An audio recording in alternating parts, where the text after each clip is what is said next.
welcome to week 18 of Solo Ship. Squirrel Patrol. I'm joined by JM to win from 1 week season. JM, week 18 is upon us. That's it. I think you said last week it's like playing a different sport. It's like preseason NFL. Guys are at risk of playing like just a half of the game, playing just a quarter. It's a very news-driven slate.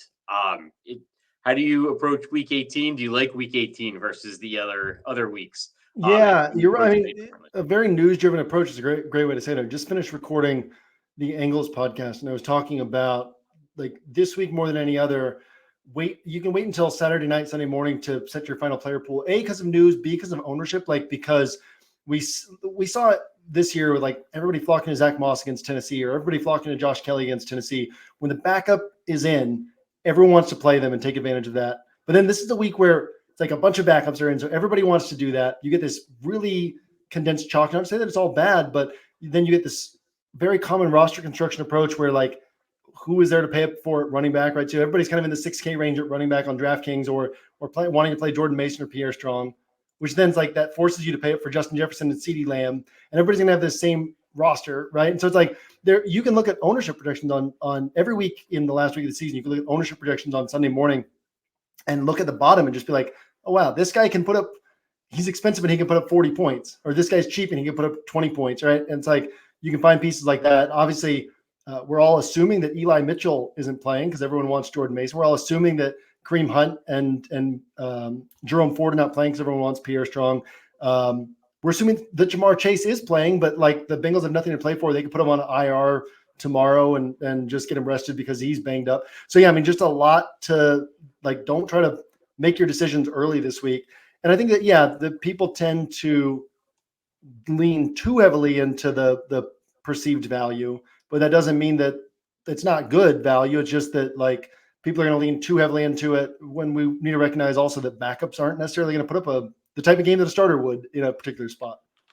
Yeah. I was looking at Christian Kirk is only 3,000 on DraftKings. It's like a mispricing by DraftKings, but there's a pile of 3,000 wide receivers because we might get a bunch of backups. So it's like what a week could be horrendously mispriced because he's probably the most talented of the wide receivers. That's at 3,000. But yeah, we have a bunch of backups could be coming in, and the difficult thing is that there's just so much uncertainty. So week 18 actually, or the last week of the NFL season, has historically been my most profitable. Like just on the back of like it was my first 6-figure win in NFL. It was a week 17, last week of the season. But it always feels like we kind of have decided going into Sunday what's going to happen, right? Like, oh, these guys need contract incentives. Like this team needs to win, so it's going to win. This team needs to lose, so it's going to lose, and then everything goes awry. There's so many times. I think there was a few years ago, where there was like 3 teams that if they won, they were in. And just in order, those teams lost. Like so that it came down to like a 4th team, like out of the 4 teams, the one that needed the most help actually made it in because the other 3 teams that were playing, opponents that had nothing to play for, the opponents that had nothing to play for actually won. And so everything can get like turned on its head.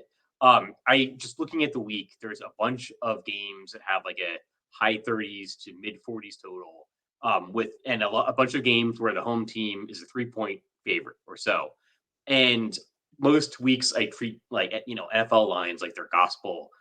This week it just tells me that like Vegas has no idea what's going to happen, right? Like every game's going to score potentially around 40 points, and the home team should be favored by 3 points. Like basically, we don't know really who's going to play for how long, whether it's a series, a quarter, a half. So it makes it a very difficult week to approach. Yeah, one of the things I said on the Angles pod was, if anybody wants to, they can watch the game. They can watch the Steelers-Ravens game on Saturday, and then the Texans-Colts game on Saturday.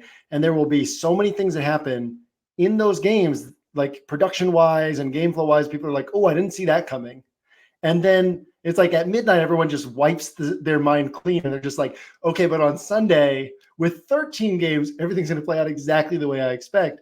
And then on a week like this, where there are so many moving parts and there is uncertainty, there is like even greater benefit to saying, oh, how could things go awry? Like what could go differently? And so it is crazy to me, on these, when we have these games on Saturday, the day before Sunday, and you get to watch the game and just say like, oh man, like this production, I didn't see this production coming. I didn't see this production coming. Oh, I thought this guy would have a huge game and he didn't. And then it's like everyone heads into Sunday and they just forget that just happened. And then that's going to happen again on Sunday. And so, yeah, I mean, it doesn't surprise me to hear you say this has been one of your most profitable weeks, because it is, again, it's like a different sport, but everybody else is like going to lean even further into the mistakes that they typically make. And so what you want to be doing is kind of saying, how do I leverage the mistakes that everybody else is going to be making and kind of maximize my chance of a first place finish? Yeah, so it's interesting because I think I make that mistake too. And it's funny. The NFL really did add a bunch of like Saturday slates this week, almost to like taunt us into making the same mistake within 24 hours. But it is like I will look at a slate sometimes, even the afternoon, or for an NBA slate, or all week for an NFL slate, or UFC slate, and say like, okay, I know the projection is going to be this, but because of this information that I have in my head, or I've observed that projection is way more fragile than it appears on the computer screen, right? Then when I go to make like 150 lineups, like it's really difficult to get away from the projection. And like when you change the projection, you feel like you're breaking something. Like, oh, like this is like all data and science says that like this should be the projection. Like I feel really nervous about like changing this projection. But like you should just go change the projection. Like we have no idea how long some of these guys are going to play. Like just type in a different number. It's fine. It's funny because my problem is the opposite. Like I'm so willing to ignore projections that sometimes I'm like, I get too boxed into like, well, I think this is going to happen. So then I'm like way overweight on something that's pretty low likelihood, but yeah, you got to find that balance on this week in particular, because and there's a lot of certainty here not in terms of how games are going to play out, but like who's going to play the majority of games. And there's also, one of the things I think is important to recognize that I think people probably overlook still is like, you can't rest all your starters. You know what I mean? Like you have a 53-man roster, 45 guys are going to be active on game day. Typically 44 of those players have a role, everyone except the backup quarterback. And so, you got 8 offensive linemen, 9 offensive linemen. So if you rest some of those guys, that's some of your backups right there. You got a rotation on the defensive line that you have to do to keep players fresh. And so there's only so many, you're going to have the inactives, and then maybe 3 or 4 guys who are active and just stay on the sidelines. But generally speaking, you still need, you got about 30 starters on offense and defense if you kind of count it all up between the key rotations and whatnot. So you got about 30 starters between offense and defense. You got the punter, the kicker, the backup quarterback. That leaves you like 12 backup players who are rotating in. Most of them have key roles. So yeah, you even with this, like that's why the Bengals are implied for 22.25, where Jake Browning and let's say Jamar Chase plays, T. Higgins plays, like they've been pretty good when Jake Browning's had really good stretch to play. But it's like, well, the Browns aren't going to be the Browns defense, but they're still going to have a lot of good players out there, So I think that's something people need to think about as well is yeah, like how many starters are really resting? What does that really mean? It doesn't mean what it means in the preseason. So yeah, it's just such a strange week, and we only get it once a year. So that learning curve is somewhat steep if this is your second or third year in DFS, because you don't have 10 years of experience playing this week and kind of seeing how it plays out and all the mistakes people make. So yeah, I guess that's what we're here for. Yeah, no, actually, I think that is a really important distinction between this week and the preseason, because it feels very similar and there are some similar aspects, but the roster size is actually a major component. Where in the preseason, you're like shuttling guys in and out for a series to get a look at them. And that's fine. Like they can come out of the game and sit on the bench, and there's like 90 other guys that can all that are still on the roster. This week there are like roster limitations. So teams can't do that like wholesale changes. Like we might be kind of envisioning in our heads. I think 2 places of perceived certainty will probably be Dallas and Philadelphia. And I think they're the highest projected owned quarterbacks. I think, you already mentioned CeeDee Lamb. Like CeeDee Lamb was the first player that I thought of when I looked at this slate. I saw Dallas was playing Washington. And it maybe draws an important distinction between single entry and like mass multi-entry, like 150 lineups. I actually do think I'm probably more likely to like lean into like Dallas and Philadelphia in single entry, and maybe in multi-entry, just let myself go a little bit nuts and like spread out a little bit more than I do usually with 150 lineups. Any thoughts on Dallas and Philadelphia, and if they're kind of worthy of being like the highest concentration of ownership this week? I actually have some concerns about the Eagles because how likely is it that the Cowboys lose to Washington on like step one? Step two, the Cowboys have 8 wins this year of 20 plus points. So it's like when I think like blowout potential is typically overblown. People are like, oh, this team could be blowing them out in the third quarter. And so the other team, that's kind of scoreboard watching sits guys because that like the Cowboys actually blow teams out. And then one of the real reasons to kind of play your starters in the not meaningless week 17 games or week 18 games, but more meaningless is to keep momentum going. Whereas the Eagles have no momentum and would be like, it might not hurt them to say, hey, let's get some guys healthy. Let's reset and get ready for the playoffs where we're probably the 5 seed no matter what. And then on the flip side of that, what I also look at is like, what's the downside if I'm wrong? Jalen Hurts has 1 separator score all year at his price tag, 1. And that was that overtime game against the Bills. And he wouldn't have that if Josh Allen and Gabe Davis had connected on the touchdown. A.J. Brown has 2 separator scores. By separator, I just mean like scores that you're like, man, like maybe you could still win without it, but you're like, God, I really could have used that score. A.J. Brown has 2. Dallas Goedert has 1. So it's not like the 49ers who have produced like 14 to 16 separator scores. Or the Rams who have produced double-digit separator scores. Like the Eagles have produced 4. It doesn't like scare me that much if I'm wrong and they play the full game because like what I miss out on probably isn't something I had to have. So to me, I'm actually seeing them as one that I'll play some Goddard and AJ Brown in MME and not on tighter builds. But yeah, I mean, I agree with you on Dallas. I think that the Eagles one is a very interesting one just because I could see like Nick Sirianni, how he approaches things. I could see him actually being like, you know what, like we're going to play these guys for a half. We're going to sit them after halftime because they don't really need this game. And probably the Cowboys are going to be leading, by 17 points at halftime. And yeah, I think that's an interesting one.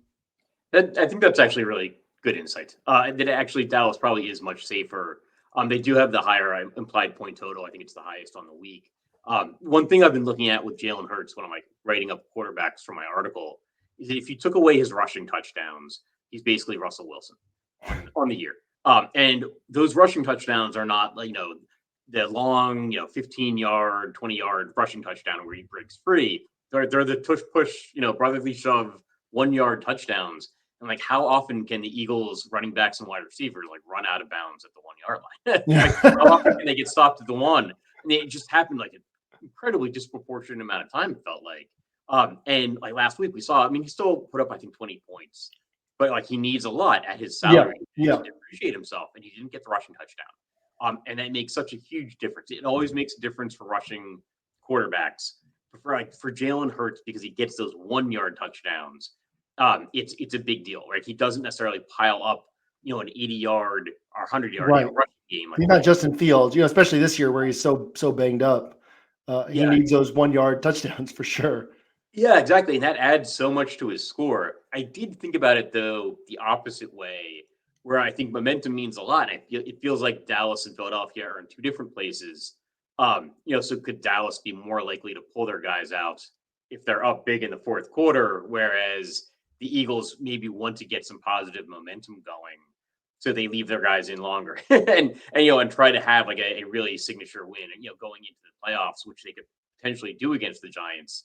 But yeah, I guess it could go either way, and it kind of proves the uncertainty we have in right. Because I've had that thought too with Philly, but then it's like, well, what are their, if they're like, well, let's play everybody to get some momentum, but then it's like they just lost to the Cardinals and got stomped by the Cowboys and got stomped by the Cowboys and 49ers, and they got stomped by 2 teams. Like, so it's like, what momentum, like what's the risk that you don't build momentum? You have a close game against the Giants, and as for the Cowboys, like the difference between if they lose, they're falling to the 5 seed, right? And the Cowboys are one of the most like largest home road splits in football. It's the difference between a home game in the first round and in the second round versus all road games. So, I think the Cowboys, obviously if they're in a big blowout, they pull players the way they would any other game, but Dak's 3 best games of the year have all been big blowout wins. So like that one concerns me less.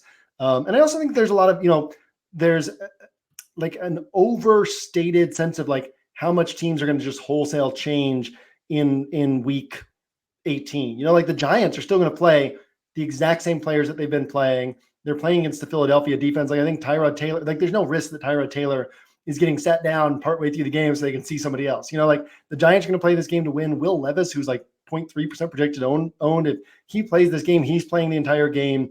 Like a lot of these teams are still just going to kind of play the way we expect them to play. There's just a handful of teams that are kind of like in this question mark range in terms of how they will approach things.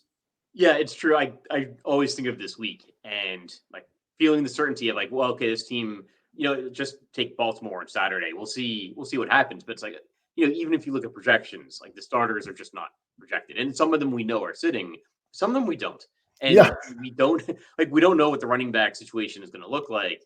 Like they have three guys like Gus Edwards, Justice Hill, and Melvin Gordon, and they might call somebody up from the practice squad, and that might give us like some information there. But is it like just Gus Edwards that sits? Is it like, Edwards and Hill and maybe Melvin Gordon is the main guy? When do they sit? We don't know. And it could be, the second quarter or third quarter, fourth quarter. It could be not at all. Actually, if there's ever a week you're not going to think about a blowout at all, it's probably this week. Because like if Dallas runs up a huge score on Washington and they do pull their guys, they may be any one of a number of teams that's pulling their guys in the fourth quarter. And some of those teams, it won't be because they ran up a huge score, and they have all the, first three quarters of fantasy production that you still get in your lineups. Yeah, true. We might just be hugely overthinking this in that there's a team that has one of the best offenses going against one of the worst defenses, and they need the win. We should maybe just be playing Dallas. Yeah, I mean, I treat Dallas as a like they're going to treat it as a had to have it game. So I don't have any concerns about them whatsoever this week. I mean, outside of the fact that it's a divisional game and crazy things happen, I think it was week 18 last year that Dallas needed that win against Washington for playoff seeding and lost like 36-17 or something like that. CeeDee Lamb on Thanksgiving Day was like the clearest can't miss piece on that slate and put up 17 DraftKings points after a stretch of like 4 straight games heading into that game with like 30-40, and then 2 games like right after that with 30-40. So it's like, crazy things can happen, especially in divisional games. It doesn't guarantee that Dak has a big game or that CeeDee Lamb has a big game, but we can at least feel highly confident, 100% confident that the Cowboys are going to treat this as a must-win game, and play their players in that way. Like if it's close in the fourth quarter, they're not going to say, it's close, let's get these guys some rest for the playoffs. They're going to be like, dude, we got to get the 2 seed. Like we don't want the 5 seed. We don't want to go on the road for our playoff game. So I mean, that's a high confidence spot. And there are a lot of those. I mean, like the Packers are a high confidence spot. The Seahawks are a high confidence spot in terms of like the starters playing the entirety of the game. Because you got these teams where it's like, yeah, we need help, or the Packers, they need a win to make the playoffs. But other spots where it's like, yeah, we need help, but we can have to treat this as a must win, right? Like Nick Mullins and the Vikings, he can get benched, I guess, partway through. But like the Vikings have to treat it as a must win because, yeah, they need help, but they got to try to win that game. Same thing with the Saints and Falcons, but none of those have the matchup that the Cowboys have and the offense that the Cowboys have. So I definitely think they're kind of the cream of the crop on this slate. I was going to ask, where else do you see maybe some semblance of like certainty or offense? And I would, if you didn't mention them, I was going to say that the Packers probably first. It just feels like Jordan Love's actually had a pretty good season. I mean, maybe he's had stretches of like elite play. Yeah. I mean, when he's on, man, he's one of the best quarterbacks in football. He's just not always on. Yeah. And I think he gets underplayed a little bit. I think the Packers recently have been getting underplayed a little bit because there is uncertainty there. And it's not like playing time uncertainty. Well, I mean, it's like injury uncertainty with the wide receivers. They've really had like a rotating door of the wide receivers and I guess running backs as well, like with Aaron Jones and AJ Dillon. I think I just saw right before we came on that I think Dillon is expected to miss the game. Aaron Jones expected to play. And I think that all of the wide receivers are still questionable. I think Green Bay and Jacksonville have been like the teams who've been waiting until Sunday morning to see who's going to play actually. And I think Green Bay is in a really interesting spot because I think people might be focusing more on like any coach speak we get about, this guy's going to play a series or a half or whatever, and just miss the fact that like the information on who's playing for Green Bay is actually really important. Yeah. I think it's a great shout. And I mean, the only teams with higher implied totals than the Packers are the Cowboys, the Lions, that's only by a half point, and the Seahawks, and that's by 1.25 points. So Packers implied for 24 and Yeah, I mean, that's one of my favorite games on the slate because the Bears, same exact situation the Lions were in last year, but with a lot less hype. In that the Bears 4-1 across their last 5 games, 5-2 across their last 7 games. I mean, they are literally like one of the best teams in football over the last month and a half. A team that if they were in the playoff hunt would be a scary team to face in the playoffs. And they don't have the same hype that the Lions had last year. But like if you're in that Bears building, like you are like you're not looking at this last week like, hey, what can we do to kind of look to the future? You're saying, man, let's finish this strong. Let's set the tone. Let's carry over into the offseason the same way the Lions did last year. Let's knock our division rivals out of the playoffs. And while the Bears defense has been excellent, it's an excellent defense that's like it's excellent because it has a lot of rules that the players follow, and so like the players are not out of position and they do what they're supposed to do. But really good offensive coordinators, what they're able to do is understand a defense's rules and say, okay, here's how we exploit those rules. And so, guys from the Shanahan tree, more than most others, are really good at exploiting rules, especially zone coverage too high, which is what Matt Eberflus does a lot of. And so, just a really interesting spot where I could see like Justin Fields having a huge game against the Packers defense and Jordan Love having a huge game against the Bears offense. This is like a 35-31 game. One of my favorite sort of under the radar games to stack this week is that Bears Packers game, because it is like one of the most exciting real life games, but also it has a wide range of outcomes. It could be low scoring when the Packers defense is on. That's why people are like Packers fans are upset about the Packers defense. Not like, oh, our defense sucks. It's like, oh, our defense should be good with the pieces we have, and yet we suck. But if the Packers defense is on, right, they can slow down the Bears. The Bears defense slow down the Packers, but also that could flip the other way, right? And it could be a really high scoring game. So I like that game a lot from a stacking perspective. Wide range of outcomes, but on the high end, it's like really high end for both quarterbacks. And I think people are going to overlook that. Yeah, it actually gets overlooked a little bit price-wise because a lot of the players are in the midpoint of pricing, and we're going to get a lot of like attention-grabbing value plays, especially as we get like kind of confirmation or some apparent confirmation about guys sitting. This guy's going to play 3 quarters. It's like, oh, this guy's like 3,000. I can 4,000. I can put him into my lineup, and now I can get CeeDee Lamb. It's a difficult slate because I really do like CeeDee Lamb. But he's the most expensive wide receiver. I like Rachaad White at running back.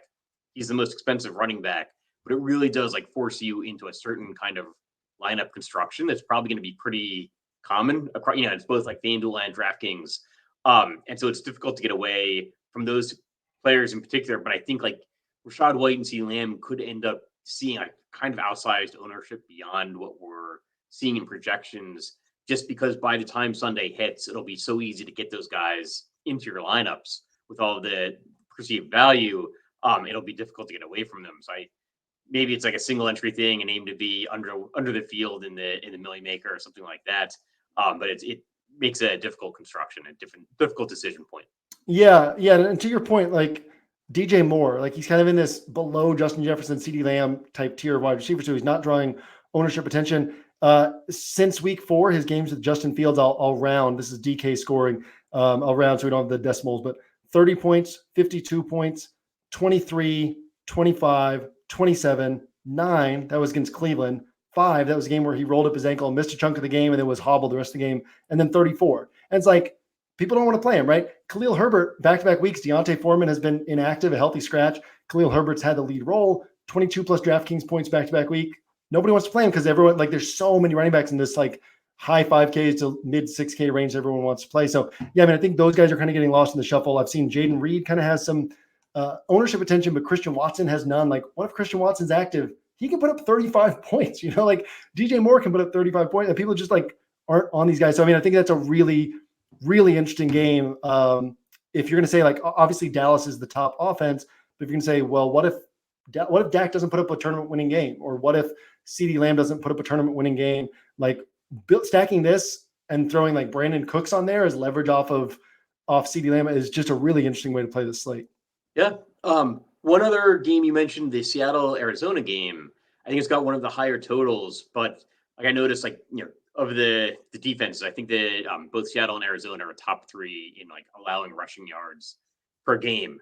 So is there a concern with that game? Maybe that's just like a rushing game that's likely to hit its total, but not likely to like far exceed it, where we might see like big games in kind of split backfields, but no like tournament winning score.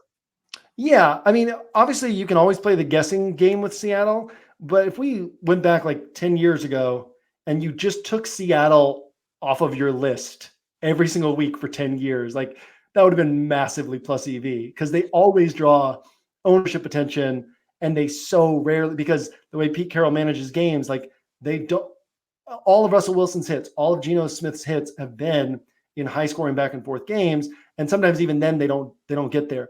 Kenneth Walker has topped 20 DraftKings points 3 times in his career. 29 games, 3 times in his career.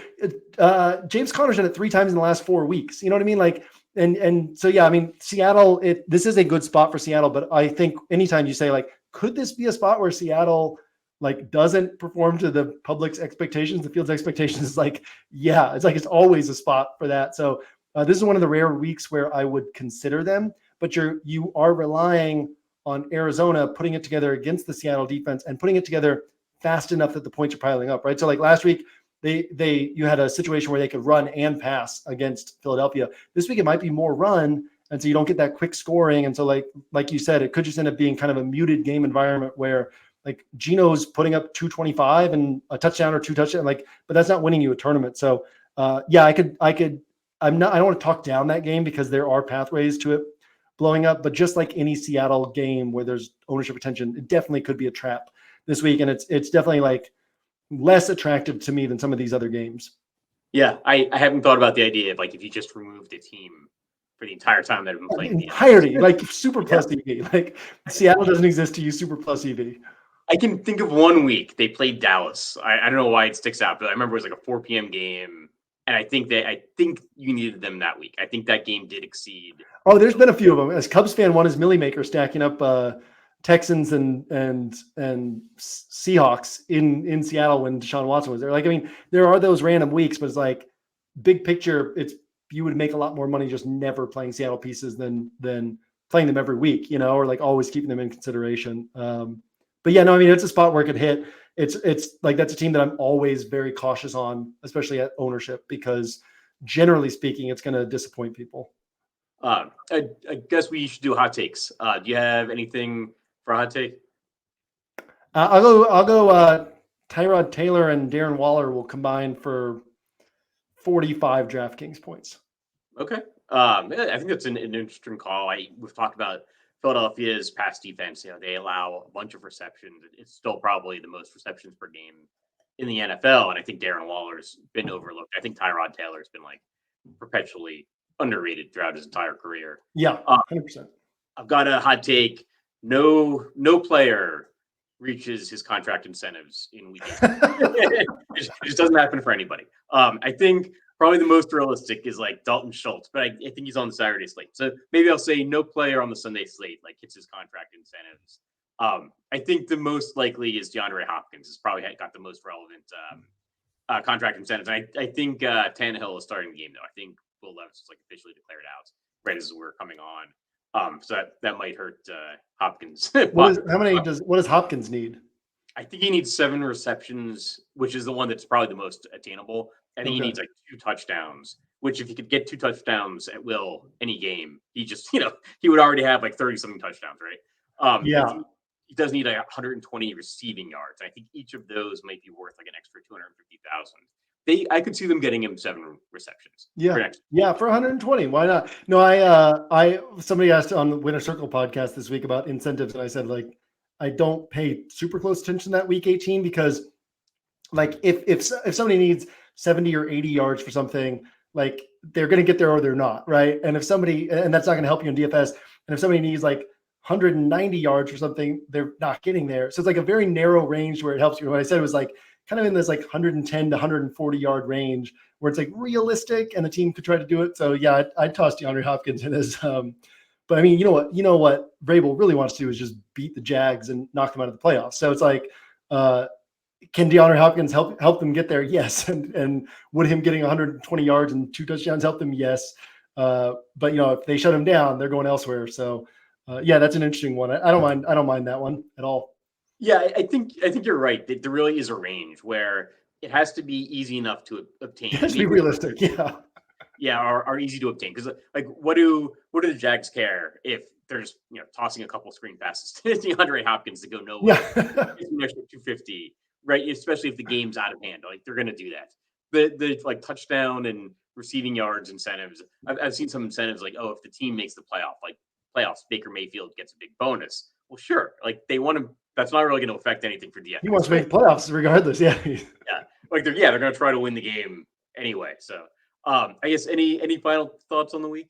No, kind of a different pod than normal. We didn't get to as many positions or as many players, but I think probably more valuable on this particular week. Final thoughts is give some thought to that Packers and Bears game. Definitely an interesting one to consider this week for tournament stacks.